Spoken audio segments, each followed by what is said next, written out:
Fala pessoal, belezinha? Pessoal, vamos para mais uma videoaula de termologia. Nessa videoaula eu quero falar com vocês a respeito da dilatação térmica, beleza? Então vai ser uma sequência de videoaulas onde eu vou falar com vocês a respeito da dilatação térmica dos sólidos, a dilatação dos líquidos e a dilatação dos gases, tá bom? Então vamos lá.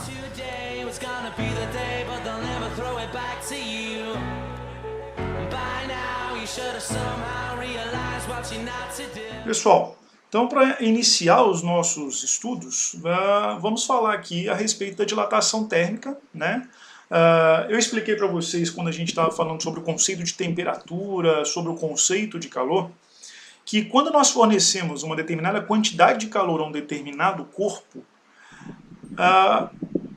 eu tenho algumas consequências relacionadas a esse aquecimento dos corpos, né? A primeira consequência, nós temos o aumento da temperatura, que está relacionado ao aumento do grau de agitação das partículas que compõem o corpo. E uma segunda consequência do fornecimento de calor, do fornecimento de energia a um determinado corpo, seja ele sólido, líquido ou gasoso, isso está associado à dilatação que esse corpo vai ter.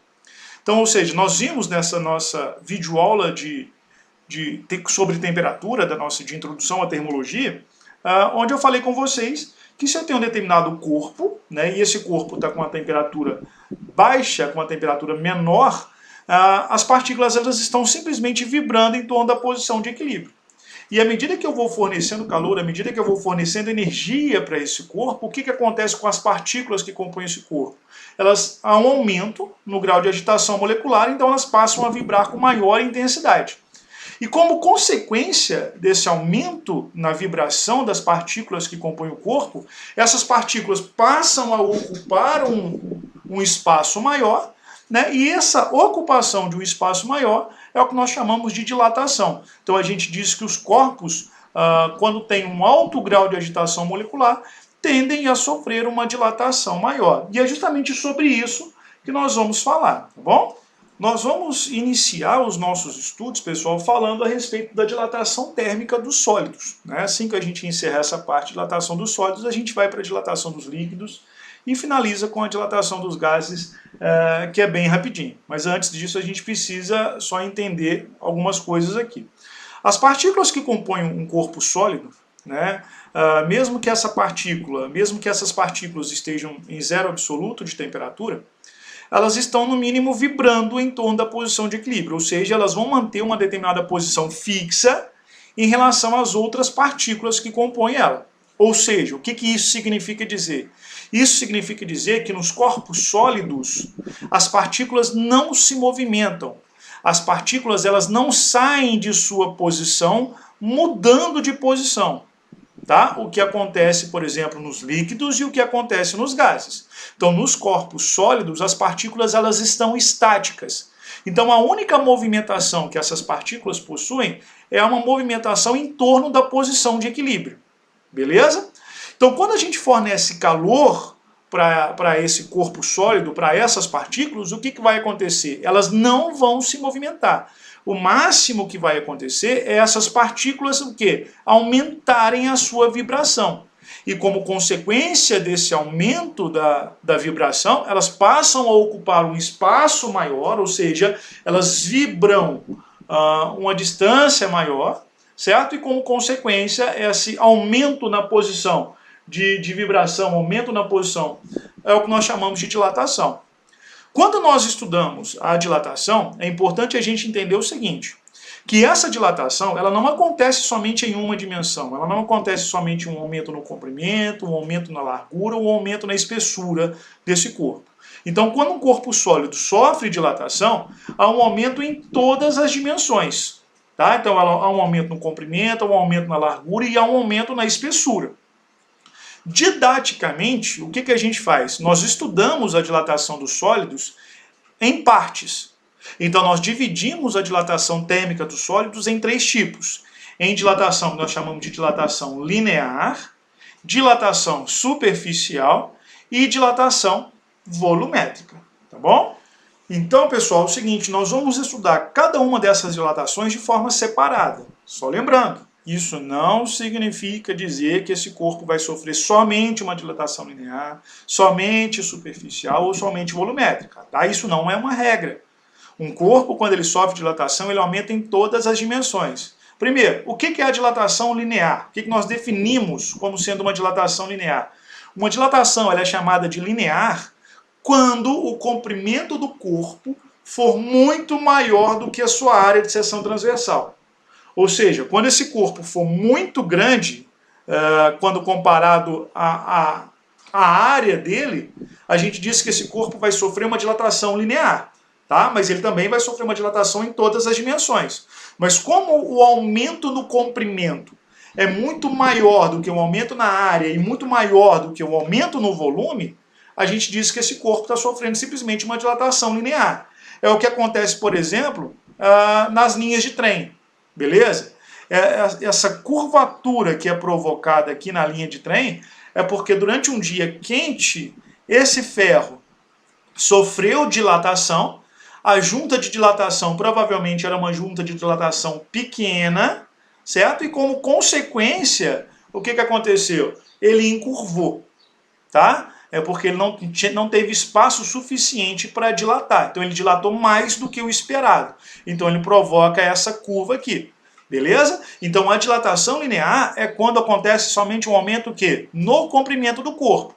A gente tem exemplo disso nessas linhas do trem.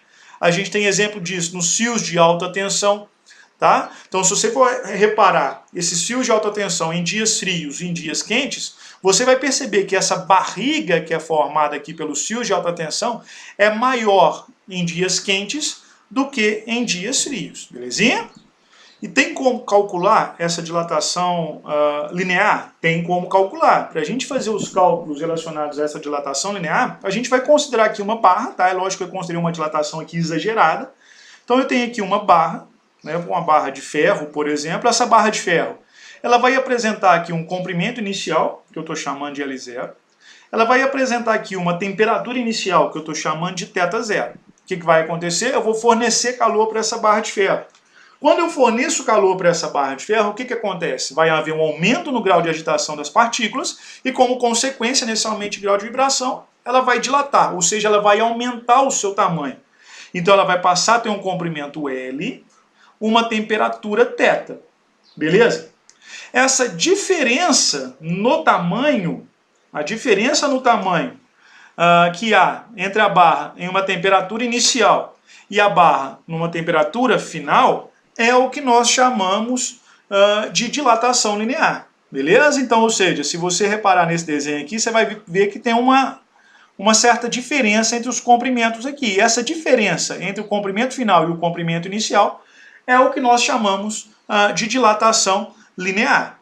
Tá? E o importante com relação a isso é que vocês entendam o seguinte, que essa dilatação ΔL, ela é proporcional ao comprimento inicial e proporcional à variação de temperatura sofrida. O que isso significa? Isso significa dizer o seguinte, que quanto maior for o comprimento inicial e quanto maior for a variação de temperatura sofrida por essa barra, maior vai ser essa dilatação linear sofrida pela barra.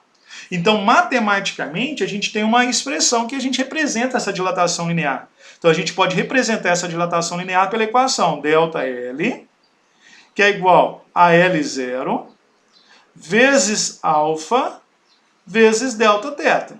Tá? Então nós vamos representar essa dilatação linear sofrida por uma barra de ferro como sendo um produto do comprimento inicial por alfa por Δθ. O que é esse alfa? Esse alfa é o que nós chamamos de constante de proporcionalidade. Cada material vai ter a sua própria constante de proporcionalidade. Então, a constante de proporcionalidade do ferro é uma, do cobre é outra. Tá? Então, essa dilatação que vai sofrer também vai variar de forma diretamente proporcional a essa constante. Belezinha? Outra dilatação que nós temos, pessoal, é a chamada dilatação superficial. O que é a dilatação superficial?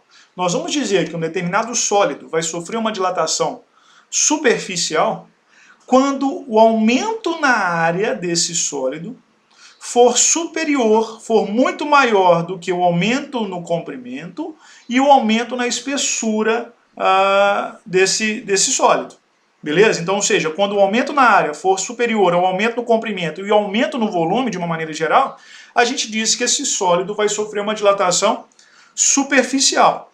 É o que acontece, por exemplo, nas placas de metal, placas de lajotas de cimento, tá? E isso acontece nessas superfícies. Então aqui, por exemplo, eu tenho um exemplo de como acontece a dilatação superficial nessas placas de cimento que a gente coloca para fazer passeio, laje de uma maneira geral. Se você colocar essas placas de cimento sem uma junta de dilatação específica, sem uma junta de dilatação calculada, simplesmente colocar ali, o que vai acontecer num dia quente? Ela vai sofrer dilatação. É claro que aqui eu tenho uma árvore que está atrapalhando. As raízes da árvore provavelmente estão empurrando essas lajotas para cima. Beleza? Mas aqui é simplesmente para mostrar para vocês um exemplo do que aconteceria se você não colocar, por exemplo, uma junta de dilatação específica nessas lajotas, tá bom? E como que a gente vai fazer para calcular a dilatação superficial? Então aqui, da mesma maneira, tá? Eu tenho aqui uma figura que representa uma chapa de metal qualquer. Essa chapa ela vai apresentar uma área inicial a zero e a uma temperatura θ0. O que vai acontecer? Vou fornecer calor para essa chapa de metal, então o que vai acontecer? Ela vai sofrer dilatação. Como consequência, vai haver um aumento. Então essa diferença entre o comprimento inicial, a área inicial, desculpa, e a área final, é o que nós chamamos de quê? De dilatação superficial, que é a diferença entre a área inicial e a área final. E da mesma maneira que nós fizemos na dilatação linear, eu tenho uma equação que representa essa dilatação superficial. E nós vamos escrever essa equação da dilatação superficial como sendo ΔS, que é igual a S0 ou A0, tanto faz, vezes beta, vezes Δθ. ΔS representa a dilatação superficial, o S0 representa a área inicial, o beta representa o coeficiente de dilatação superficial, que eu vou falar sobre ele daqui a pouco, e o Δθ representa a variação de temperatura sofrida por esse material. Beleza? Agora uma coisa importante. Se o alfa representa o coeficiente de dilatação para uma dimensão, o beta ele representa o coeficiente de dilatação para duas dimensões. Beleza? Então é importante que vocês entendam o seguinte, que o beta ele equivale a 2 alfa. Tá bom? Belezinha? Pessoal, e a nossa última dilatação que nós temos de dilatação térmica dos sólidos é a dilatação que nós chamamos de dilatação volumétrica. O que é uma dilatação volumétrica? A dilatação volumétrica é quando o sólido ele sofre um aumento em todas as dimensões. Beleza? Então, ou seja, a dilatação volumétrica é quando há um aumento no comprimento, um aumento na área e um aumento no volume do corpo, ou seja, o comprimento, espessura e largura, tá bom? Então, ou seja, nós vamos considerar uma determinada dilatação como sendo volumétrica quando esse sólido sofrer uma dilatação em todas as dimensões. Então, por exemplo, um cubo qualquer. Então, esse cubo, se eu aquecer esse cubo, ele vai sofrer um aumento na espessura, na altura e na profundidade dele. Então, ou seja, ele vai sofrer uma dilatação em 3 dimensões, belezinha? Matematicamente, tem como eu fazer essa representação? Tem como eu determinar uma dilatação volumétrica de um sólido? Tem. Para você determinar a dilatação volumétrica que um sólido vai sofrer, nós vamos fazer da mesma maneira. Eu vou considerar um determinado cubo com volume inicial, uma temperatura inicial. Eu vou fornecer calor para esse cubo, o que vai acontecer? Ele vai sofrer dilatação, então ele vai sofrer um aumento em todas as dimensões desse corpo. Essa diferença no volume final, entre o volume final e o volume inicial, é o que nós chamamos de dilatação volumétrica. Matematicamente, a gente pode fazer igualzinho a gente fez na dilatação linear e na dilatação superficial. Ou seja, se eu quero determinar a minha variação de volume, a dilatação, eu faço ΔV, que é igual a V0, vezes gama, vezes Δθ. O ΔV representa a dilatação volumétrica, o V0 representa o volume inicial, o gama representa o coeficiente de dilatação volumétrico E o Δθ representa a variação de temperatura. Então, ou seja, da mesma forma que nós fizemos anteriormente, se o alfa representa a dilatação em uma dimensão, o beta representa a dilatação em 2 dimensões, o gama ele vai representar a dilatação em 3 dimensões. Então a gente pode dizer o seguinte, que 1 gama equivale a 3 alfa. E isso é muito importante nos estudos de vocês, tá bom? Belezinha? Pessoal, e para a gente encerrar essa primeira parte dos nossos estudos, vamos só fazer uma relação entre esses coeficientes de dilatação, porque isso é muito importante e vocês precisam entender isso, tá? Como eu disse para vocês, o alfa representa a dilatação em uma dimensão, o beta em 2 dimensões e o gama em 3 dimensões. Então a gente pode dizer aqui o seguinte, que um beta equivale a 2 alfa, certo? E isso implica dizer então o seguinte, que o alfa ele equivale ao quê? A beta sobre 2. A mesma coisa eu posso fazer com o gama. Então o gama ele equivale a quanto? Um gama ele equivale a 3 alfa. Isso significa dizer, então, que um alfa equivale ao quê? A um gama sobre 3. Então, relacionando esses 3 conceitos, esses 3 coeficientes de dilatação, eu posso dizer o seguinte, que alfa sobre 1 é igual a beta sobre 2, que é igual a gama sobre 3. Ou seja, então, se um beta equivale a 2 alfa, um gama equivale a 3 alfa, então eu posso dizer o seguinte, que um gama equivale a 1,5 beta, tá? Então são essas as relações que vocês vão precisar, tá bom? Pessoal, eu vou encerrar aqui então essa nossa primeira parte dos nossos estudos de dilatação térmica dos sólidos. Espero que tenha ficado claro para todos, né, o que é dilatação linear, dilatação superficial e dilatação volumétrica. Eu volto numa próxima videoaula para a gente continuar falando sobre a dilatação térmica dos sólidos, mas eu vou falar especificamente sobre as lâminas bimetálicas e sobre as dilatações de sólidos vazados, tá bom? Então um abraço, fica com Deus e até a nossa próxima videoaula. Tchau, tchau!